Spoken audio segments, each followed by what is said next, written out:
예, 안녕하십니까. 여기는 돌불교회 화요 성경 강해 요한복음 시간입니다.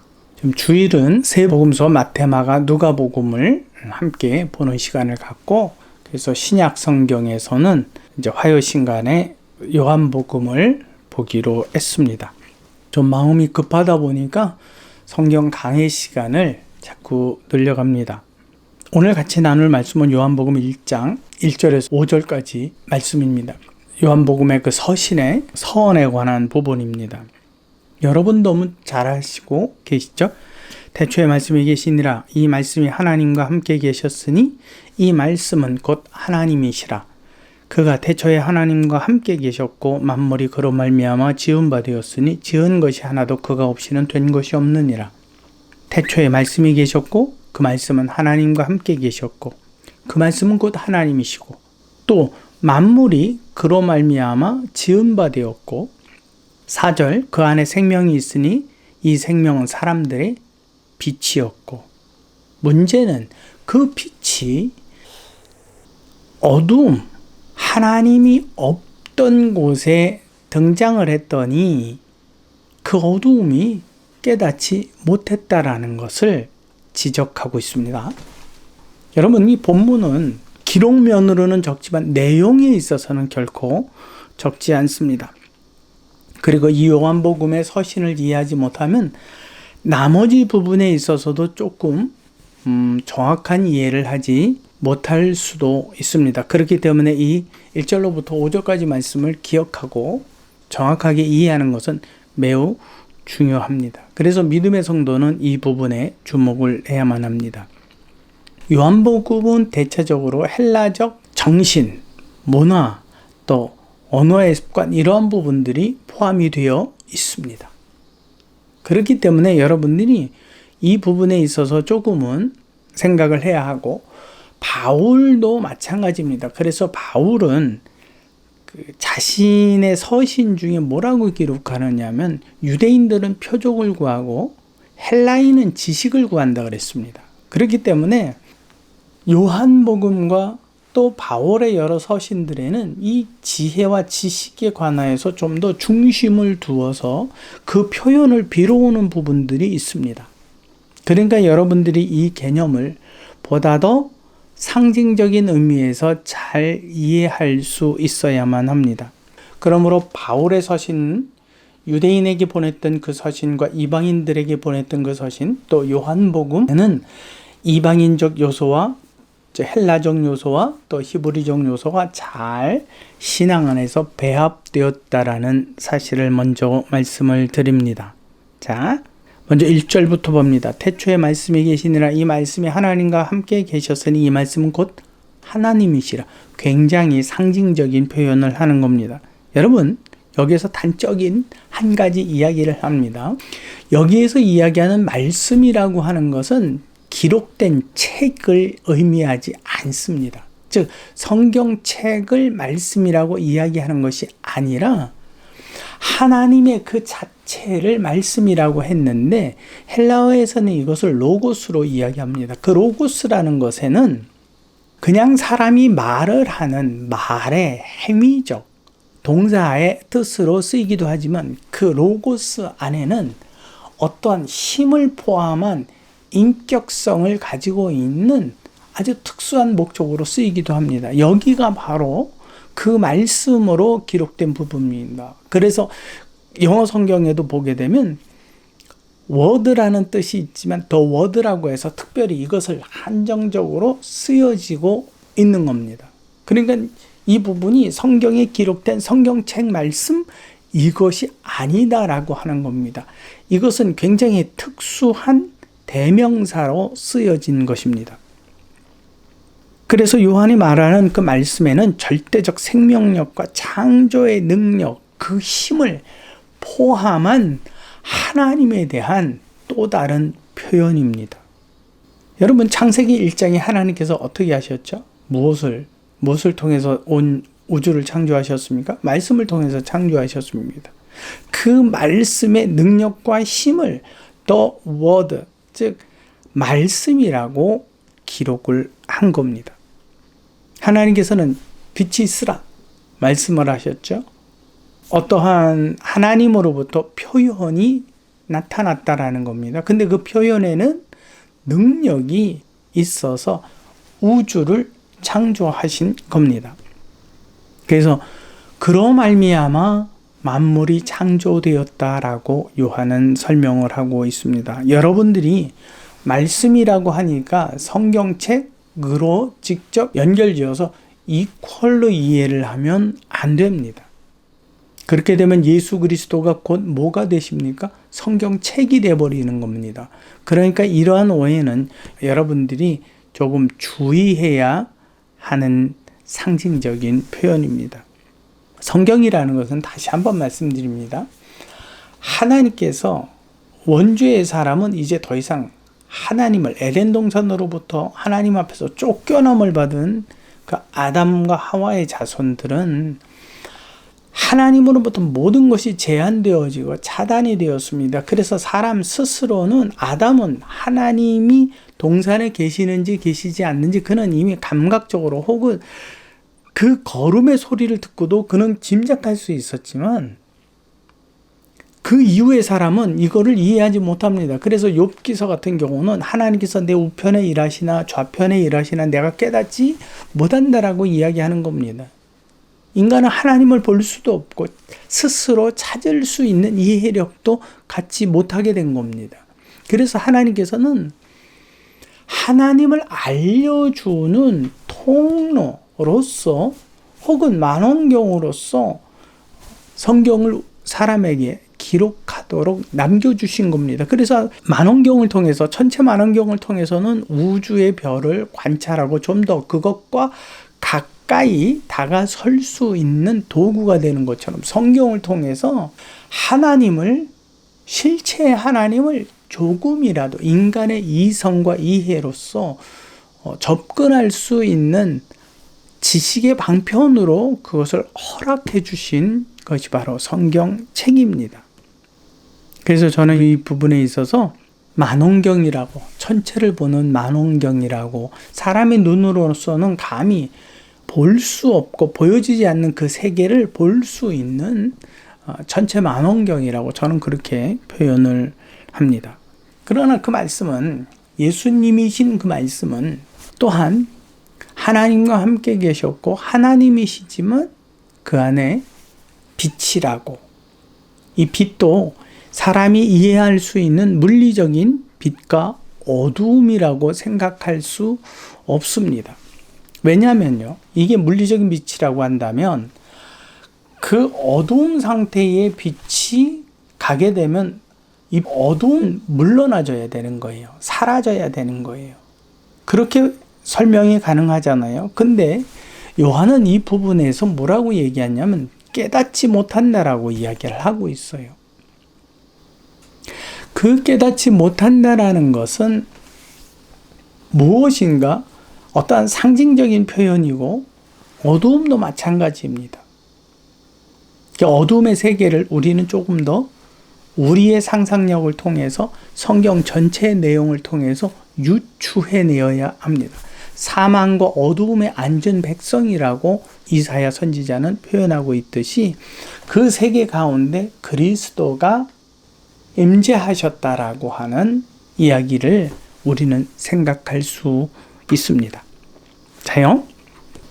그리스도가 이 땅에 오셨고 또 모든 사람에게 생명을 주신 그가 오셨지만 사람은 이미 어두운 상태가 되었기 때문에 어두움이 생명을 잃고 또 생명의 근원 되신 하나님으로부터 단절이 되어서 모든 이해력이 축소가 되었기 때문에 오신 그분이 어떤 분이신지 정확하게 이해조차 하지 못하게 되었다라는 말씀을 지금 사도 요한은 그 요한의 서신 첫 부분에 이것을 기록을 하고 있습니다.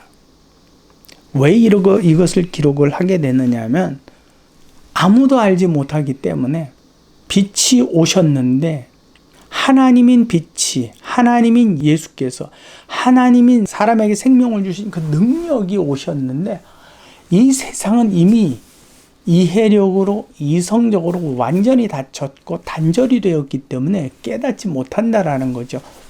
동일하게 취급을 해버린다라는 겁니다. 그래서 이분이 하나님의 빛이시고 생명력이시고 창조주 되신 하나님이심을 알려주는 누군가가 등장하게 됩니다. 그 사람이 누구라고 표현을 하고 있느냐면 그 이후에 세례자 요한이라고 기록을 하고 있는 겁니다. 그러니까 세례자 요한은 예수 그리스도가 이 땅에 오신 하나님 예수 그리스도를 이렇게 알려주고 밝히 드러내주는 그 사역을 세례 요한의 사역으로 설명하고 있는 겁니다. 여러분, 우리가 이 요한복음을 보면서 예수 그리스도에 대한 좀 더 풍성한 의미가 여러분들 안에 또 지식적으로 뿐만 아니라 이 지식을 여러분들이 삶의 실천으로 하나님을 만나고 하나님을 보는 더 큰 하나의 통로가 되기를 원합니다. 그래서 사복음서라고 이야기는 하는데 예수 그리스도의 생애에 관해서 기록한 책이 사복음서지요. 그 중에서 마가복음과 마태복음, 누가복음은 거의 내용을 순차적으로 따라가면서 기록을 하고 있지만 요한복음은 그 3복음서 공관복음 외에 다른 부분들도 많이 기록을 하고 있기 때문에 사실은 이 네 복음서를 충실히 살펴보는 것이 매우 중요하고 그 안에는 예수 그리스도의 어떠함에 대하여 또 그를 보내신 하나님에 대하여 보다 충실히 이해할 수 있게 됩니다. 자요. 근데 이 사도 요한이 처음에 예수님에 관해서 이렇게 깨닫질 못했습니다. 즉 무슨 말이냐면 예수 그리스도는 단지 사람과 같은 선지자, 예언자, 어떤 랍비, 스승, 가르치는 자 이 정도로 이해를 했었습니다.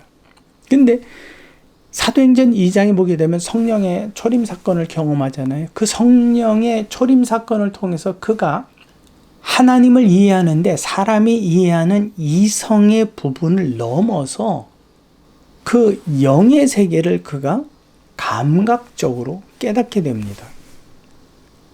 그 상황에서 예수 그리스도를 보니 너무 인간의 언어로는 어떻게 표현할 수가 없는 거예요. 그리고 이것을 다른 사람에게 구구절절히 다 설명을 하자니 이것조차도 불가능합니다. 그때 성령의 도움 안에서 그가 깨달은 게 바로 그분을 무엇으로 비유하고 상징화해야 되겠다라는 거죠.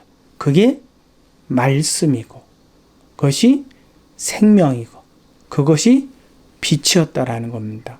근데 말씀이고 생명이고 빛인데 그게 하나님과 무슨 관계가 있느냐라는 것을 좀 더 구체화시켜야 되잖아요. 그 표현이 바로 하나님과 함께 계셨고 라는 말이고 곧 하나님이시다 라는 말입니다. 여러분, 이스라엘 백성들에게 하나님 외에 다른 신이 있다. 근데 그 다른 신이 하나님과 동격이다 라는 말을 쉽게 할 수 있었을까요? 없었을까요?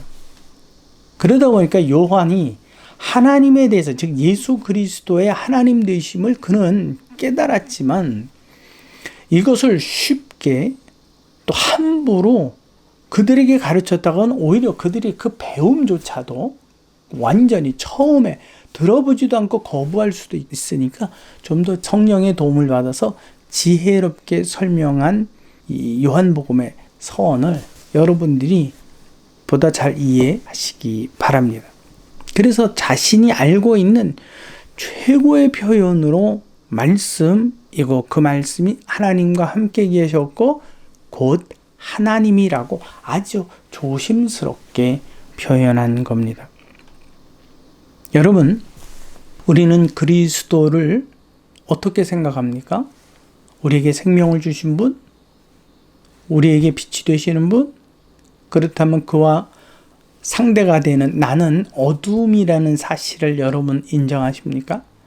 요한복음을 보게 되면 바로 그것을 인정해야 된다라고 이미 선언하고 나가는 겁니다.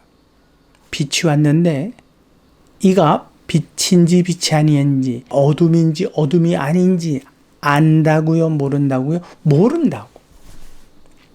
그러니까 여러분, 저나 여러분들이나 이 말씀 앞에, 이 하나님 앞에 겸손해야 될 수밖에 없는 이유가 바로 이러한 기록 때문에 그렇습니다. 하나님의 영으로 더불어서 그 하나님을 보았음에도 불구하고 요한은 그를 표현조차도 마음껏 할 수가 없었습니다. 성경에 또 한 사람이 있죠. 모세요. 모세는 하나님의 얼굴은 고사하고 그의 뒷모습만 보았습니다. 근데 뒷모습조차도 그는 기록을 할 수가 없었어요. 어떻게 사람이 가지고 있는, 그가 가지고 있는 언어로는 표현 불가이기 때문에 그렇습니다. 그러니 우리가 하나님을 배움는 그날에 여러분 놀랄까요? 놀라지 않을까요? 당연히 어떻게 보면 까무러칠 수도 있습니다.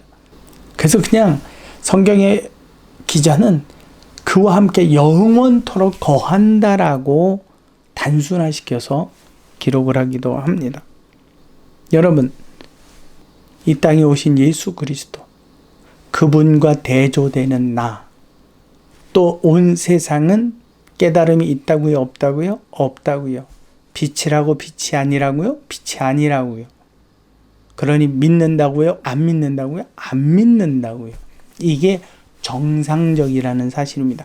그 안에 그 빛이 알려지고 있는 바로 그때가 지금입니다.